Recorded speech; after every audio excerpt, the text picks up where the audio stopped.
எம்பெருமானி ஆத்ம பந்துக்களே, புரட்டாசி மாதம் ஒரு சிறந்த மாதம், மலையப்பனின் மாதம், மலையப்பனுக்காக ஒதுக்கப்பட்ட மாதம் என்று கூறிக்கொள்ள பெருமைப்படுகிறோம்.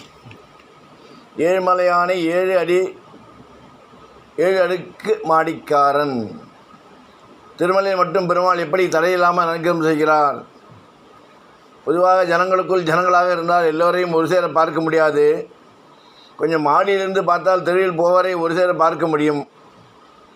பார்க்கடல் நாட்டன் தனக்கு ஒரு 7 அடுக்கு மாடி அமைத்து கொண்டு அங்கு இருந்தால் எல்லோரையும் பார்க்கலாம் என சங்கல்பம் செய்து கொண்டார். இதை உணர்ந்த ஆதிசேஷன் ஏழுமலையாகி பூலோகத்திற்கு வந்துவிட்டார். எள் என்பதற்குள் எண்ணெய் ஆனார் ஆதிசேஷன்.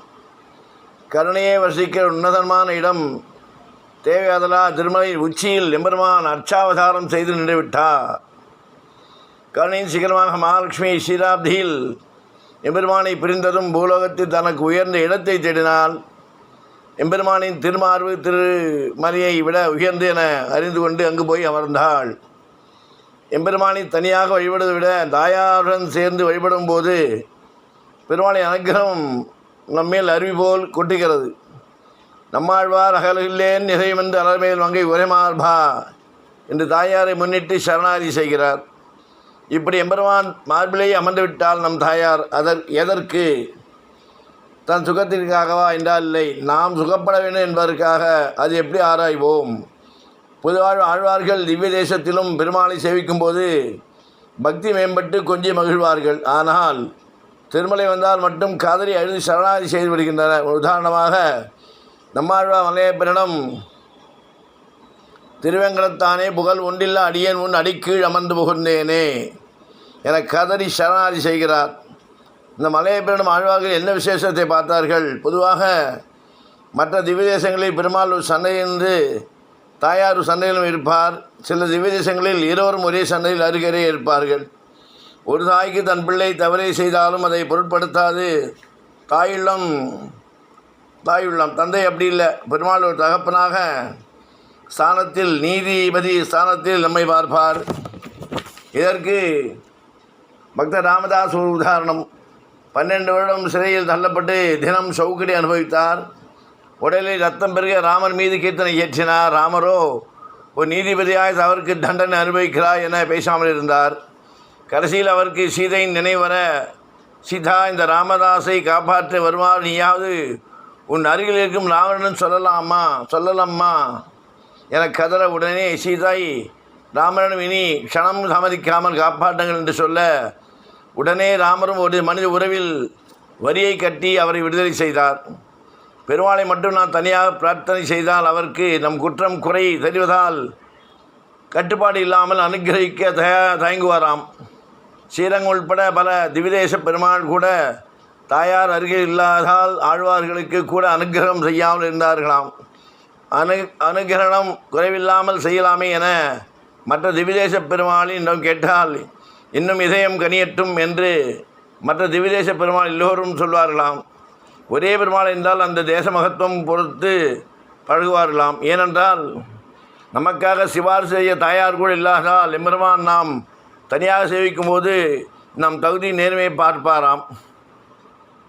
ஸ்ரீ ராமாவதாரத்தில் வனவாசத்திற்கு கூட வந்த லக்ஷ்மணனை அன்றைய இரவு பொழுது விழுந்ததும் வேண்டுமானால் அயோத்தி திரும்பி போய்விடுகிறாயா என கேட்டதும் செய்வதறியாது அவன் கால்களில் ராமன் கால்களில் விழுந்தான். பின் ராமரின் சம்மதத்தை பெற அவரிடம் கேட்டால் நடக்காது என அறிந்து தலையை தூக்கி அருகின்று சீதையை பரிதவிப்புடன் பார்த்தபோது சிவாசி செய்ய விண்ணப்பித்தாராம். சீதை உடனே ராமரை பார்த்து, லக்ஷ்மணன் குலத்து மீன், உங்களை பிரிந்தால் அவனால் வாழ இயலாது என சொல்ல ராமர் மறுபேச்சு சென்று அழைத்து கொண்டார். தாயாருக்கு அத்தனை மதிப்பு கொடுப்பார் பெருமாள். மலையப்பனை காண நாம் மலையை ஏறும்போது பெருமாள் பார்க்கும் முன் அவன் திருமார்பில் இருக்கும் தாயார் நம்மை பார்த்து விடுகிறாள். அது பார்த்ததினாலேயே பெருமாள் நம் தகுதி பாராமல் உடனே அனுகிரகம் குறைவில்லாமல் செய்து விடுகிறார். திருமலையப்பனுக்கு உள்ள இந்த தனித்துவம் மற்ற திவ்யதேச பெருமாளிடம் காண முடியாது. கோவிந்தா பரமானந்தம் கோவிந்தா.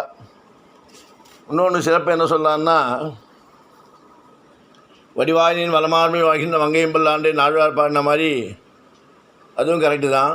அதுக்கு மேலே திருச்சானூர் என்று சொல்லக்கூடிய அலர்மேல் மங்கை தாயார், பத்மாவதி தாயார், லக்ஷ்மி அம்சம் என்று சொல்லக்கூடிய தாயாரை தரிசித்த பிறகுதான் நாம் மலையப்பனை சென்று தரிசிக்க வேண்டும் என்பது காலங்காலமாக ஏற்படுத்தப்பட்ட ஒரு நியதி. அதனால்தான் மலைக்கு போகிறதுக்கு முன்னாடி கீழே போய் தாயாரை சேவிச்சுட்டு அனுகிரகத்தை வாங்கிட்டு, நான் எவ்வளோ தப்பு செஞ்சிட்டோமா மன்னிச்சு நீ அவர்கிட்ட சொல்லி என்கிட்ட கோவப்படாமல் ரட்சிக்க சொல்லி நான் கேட்ட வரத்தை கொடுக்க சொல்லுன்னு தாயார்கிட்ட பிரார்த்தனை பண்ணால் தாயார் அப்ளிகேஷன் அங்கே ஃபார்வேர்ட் பண்ணிட்டு. அதே சமயத்தில் திருமலைக்கு போகிறதுக்கு முன்னாடி மலையப்புறம் பார்க்கறதுக்கு முன்னாடி அங்கே வராகன் என்று சொல்லக்கூடிய க்ஷேத்ராதிபதி வராக பெருமாளை சேவிச்சுட்டு தான் மலையப்புறம் பார்க்கணுன்ற நியதி.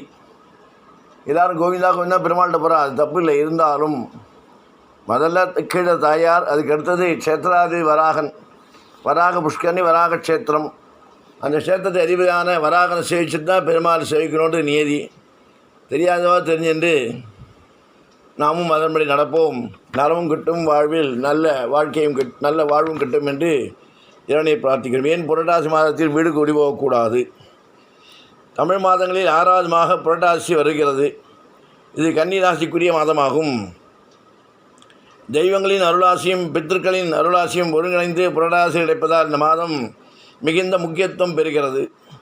இத்தகைய சிறப்பு வாய்ந்த புரட்டாசி மாதத்தில் வீடு குடி போகலாமா, போகக்கூடாது என்ற கேள்வி பரவலாக மனதில் இருக்கிறது. புரட்டாசி மாதம் வீடு குடி போகலாமா? புரட்டாசி மாதத்தில் வீடு குடி போகக்கூடாது. ஏனென்றால் அந்த மாதத்தில் தான் ஹிரண்யன் தனது அரண்மனையிலேயே நரசிம்மூர்த்தியால் சம்ஹாரம் செய்யப்பட்டார். ஹிரண்யன் பிரம்மனை நோக்கி நீண்டகாலம் தவமிருந்து எவராலும் எந்த ஆயுதத்தாலும் பகலிலும் இரவிலும் தனக்கு மரணம் ஏற்படக்கூடாது என்று வரம் கேட்டான். பிரம்மனும் வரம் அளித்தார். இரண்யன் ஆணவம் மிகுந்து தேவர்கள் எல்லாம் அடிமையாக்கி 3 லோகங்களையும் ஆட்சி செய்து வந்தான். தேவாதி தேவர்கள் எல்லாம் அவனுக்கு அடிபணிந்து வாழ்ந்தார்கள். துன்பத்தை தாங்க முடியாமல் தேவர்கள் அனைவரும் மகாவிஷ்ணுவிடம் முறையிட அவர் வெகு விரைவில் இரண்டனை கொண்டு அவர்களை காப்பதற்காக அருள்பாலித்தார், அருள் குறித்தார். தேவேந்திரன் இரண்டனை பழிவாங்க நினைத்து இரண்யனின் மனைவி கருவிட்டிருக்கும் போது அவளை சில காலம் ஆசிரமத்தில் வைத்து நாரதர் மூலம் மகாவிஷ்ணுவின் மகிமைகளை அறிய வைத்தான். இதை அவள் வயிற்றில் குழந்தையும் கேட்டு மகாவிஷ்ணுவின் பக்தனாகியது. அந்த குழந்தைதான் பிரகலாதன். அனைவரும் இரண்டனே கடவுளாய் வணங்கினார்கள். ஆனால் இரண்டனின் மகன் பிரகலாதன் மகாவிஷ்ணுவையே எப்போதும் போற்றி வணங்கினான். அதை பொறுக்க முடியாத இரண்யன் தன் மகன் என்று பார்க்காமல் ஆயுதங்களை கொண்டு கொள்ள முயன்றான். தீயில் தள்ளிவிட்டான், கடலுக்குள் தள்ளிவிட்டான், நச்சுப்பாம்புகள் கண்டிக்க விட்டு எத்தனையோ கொடுமைகளை செய்தான். ஆனால் எல்லா ஆபத்திலிருந்து மகாவிஷ்ணு பிரகலாதனை காப்பாற்றினார். தன்னை எல்லா துன்பங்களிலும் காப்பார் ஹரி என்று அழைக்கப்படுகின்ற மகாவிஷ்ணுவே தான் என்று பிரகலாதன் கூறினான். அதை கேட்ட இரண்யன் அந்த ஹரி எங்கே இருக்கிறான் என்று கேட்டான். அதை பிரகலாதன் அவன் எங்கு நிறைந்துள்ள இறைவன், இந்த தூணிலும் இருக்கிறார், துரும்பிலும் இருக்கிறார் என்று ஒரு தூணை காட்டினான். இரண்யன் ஆவேசத்துடன் தன் கையில் இருந்த கதையாயத்தால் அந்த தூணை அடித்தான். அப்போது சிவன் நாராயணனாகிய மகாவிஷ்ணு சிங்கமுகமும் மனித உடலும் கொண்ட நரசிம்ம அவதாரத்தில் தூணை பிளந்து கொண்டு வெளிப்பட்டார். அவரை தாக்க பாய்ந்தான் இரண்யன். நரசிம்மன் தன் நகங்களால் அவனது வயிற்றை கிழித்து குடல்களை மாலையாக உருவி போட்டுக்கொண்டு பூமியிலும் ஆகாயத்திலும் அவன் உடல் படாமல் தமது மடியில் வைத்து கொண்டார். அந்த நேரம் இரவுமின்றி பகலுமின்றி மாலை வேளையாக இருந்தது. மகாவிஷ்ணுவின் பயங்கரமான நரசிம்ம உருவத்தைக் கண்டு தேவாதி தேவர்கள் எல்லோரும் அருகில் வர பயந்து தூரத்திருந்தபடியே அவனை வணங்கி துதித்தார்கள். பக்த பிரகலாதன் அவர் அருகில் சென்று இனிய பாடல்களை பாடி வணங்கினான். அப்போது நரசிம்ம தமது கோபம் தணிந்து அனைவருக்கும் அருள்பாலித்தார். இந்த ஒரு காரணத்தால் தான் புரட்டாசி மாதத்தில் குடி போகக்கூடாது என்று கூறப்பட்டுள்ளது. நாமும் செய்வோம், நாடும் நலம் பெற வேண்டும், நாமும் நலமாக வாழ்வோம் என்று பிரார்த்தித்து ராமானுஜன் திவ்ய திருவடிகளே சரணம்.